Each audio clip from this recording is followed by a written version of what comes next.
সেজন্য হুঁশিয়ারি করে বলে দিচ্ছি, না হলে বাংলাদেশে কিন্তু আরেকটা জুলাই নামতে দেরি করবো না।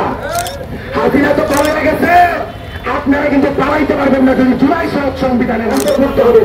আমরা প্রত্যক্ষ করছি ভারতীয় মদত পৃষ্ঠতায় পাহাড়ে যে ধরনের সন্ত্রাসী আক্রমণ হচ্ছে, পাহাড়ে আমার সেনাবাহিনীর উপর যে ধরনের আক্রমণ হচ্ছে, ভারত সেখানে সরাসরি মদত পুষ্ট করছে।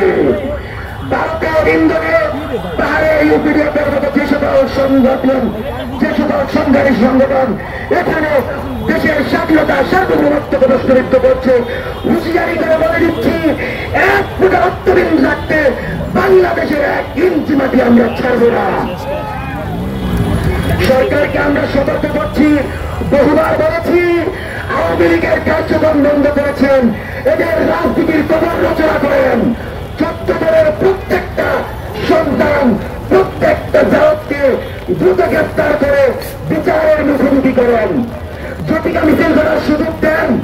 আগে তো বিএনপি জমাত থেকে দূরে গ্রেফতার করতেন, এখন কেন করতে পারেন না? দ্রুত আওয়ামী লীগ এবং চট্টগ্রামকে বিচারের সম্মুখীন করেন। সাকিব আল হাসানের মতো পরঙ্গারেরা আজকে বেশিরভাগের ডায়েরির জন্মদিন উদ্বোধন করে জন্মদিন বলে দিব, বাংলাদেশ কোনো খেলার জায়গা হবে না। এই বাংলাদেশের শাওনার সাকিব আল হাসান স্বাভাবিক রাষ্ট্রকে হাসিনার পক্ষে গিয়ে ক্ষতিগ্রস্ত করেছে। এদের সম্পত্তি বাজেয়াপ্ত করে এদেরকে দ্রুত সময়ের ভিতরে বিচারের মুখোমুখি করেন। দিদি হারুন ছাড়া পাওয়া যায়, আর ওদিকে আমাদের দেশপ্রেমিক সেনারা জঙ্গি চাক্ষায় সাবধান হয়ে যান। হুঁশিয়ারি করে বলে দিচ্ছি, এই মাটিতে আবু সাইদ জীবন দিয়েছে। আজকে জাবের বাবা এখানে বসে আছে, শহীদ জাবের বলেছিল শেখ মুজিব গুরুদ্দিন জাতির পিতা ইব্রাহিম, সেই মুজিববাদী সংবিধানকে ছুঁড়ে ফেলে দিয়ে জঙ্গি ত্যাগ যাদের উপর দেওয়া হয়েছে তাদেরকে মৃত্যু ঘোষণা দিয়ে সাকিব আল হাসানের মতো গোলন্দারদেরকে বিচারের মুখোমুখি করার দাবি জানাচ্ছি। আমরা সরকারকে বলছি, ক্রমাগত যে ধরনের আওয়ামী কার্যক্রম হচ্ছে, হাজারের অধিক নেতাকর্মীকে ছেড়ে দিয়েছেন, আপনারা 500 জনকে ধরে 300 জনকে ছেড়ে দেন। এর জন্য ফায়দাবি বন্ধ করতে হবে। আবু সাইদের বিচার করেন, আবু সাইদের হত্যাকারীদের বিচার করেন।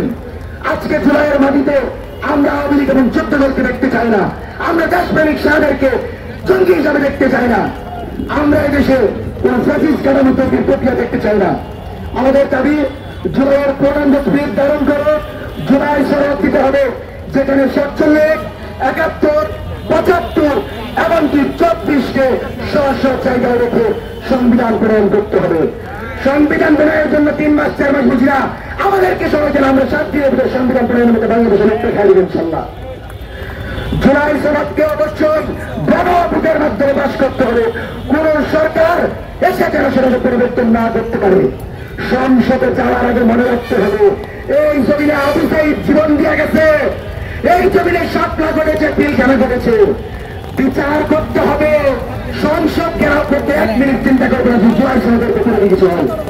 চতুর্থত আধিপত্যবাদ সংবিধান লিখতে হবে, যেখানে জনগণের আকাঙ্ক্ষার পূর্ণ প্রতিফলন দেখবে। লীগ পুনর্বাসনের সকল পথ বন্ধ করে দিতে হবে।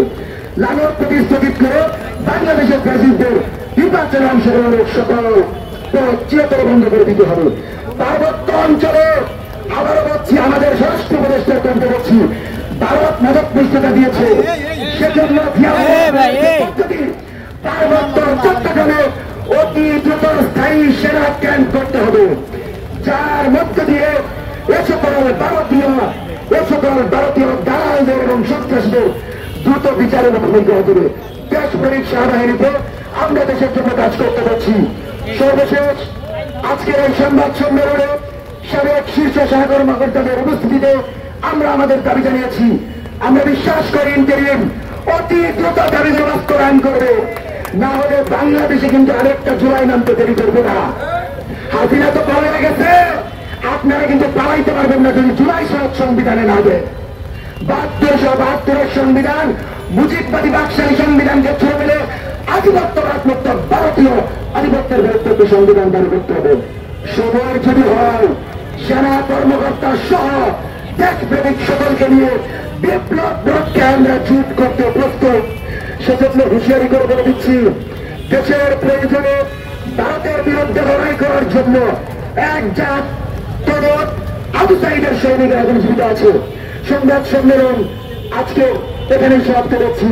ইনকিলাব জিন্দাবাদ, মুজিববাদ মুর্দাবাদ।